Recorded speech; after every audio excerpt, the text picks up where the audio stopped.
मणिपुर में राष्ट्रपति शासन खत्म हो गया है। इसके लिए गृह मंत्रालय ने एक नोटिफिकेशन जारी किया। इसमें तत्काल प्रभाव से इसे खत्म करने का ऐलान किया गया। इसके साथ ही राज्य को नया सीएम भी मिल गया है। युमनाम खेमचंद ने मुख्यमंत्री पद की शपथ ले ली है। मणिपुर के राज्यपाल अजय भल्ला ने लोक भवन में उनको शपथ दिलाई।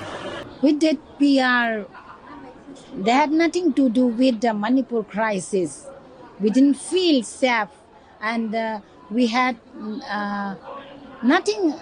The Indian Army did nothing to do for this.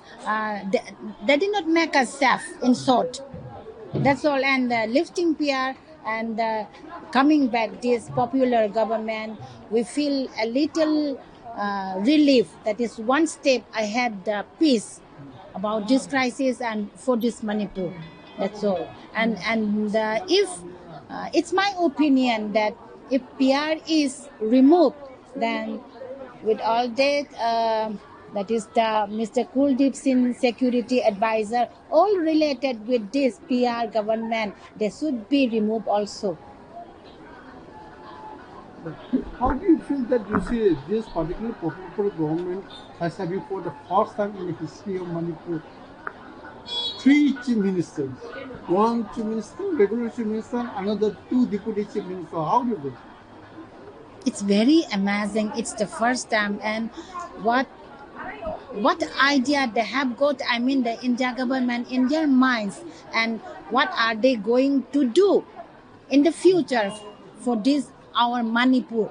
But we feel crossing hands, we hope for the best, and about this they will give us the constitutional right for the people of Manipur in the national highway and returning back all these IDP people, and they will live as that's all. And for this, the development of Manipur, everything will be in normal as earlier in Manipur. We hope that with cross and everything will be fine. We hope that.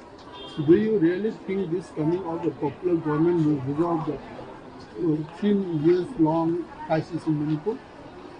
They have taken a long enough time, about nearly 3 years, and that is the BJP government. BJP with BJP state government and the central government that did nothing. And in this short period of time before the election, I think something if they should do, if the word if we will use, but if they could do it or not, it's in their minds, and the people of this Manipur people still expect the best for this future next election if they want to gain vote from the people. That's their chance. Now it's their final chance.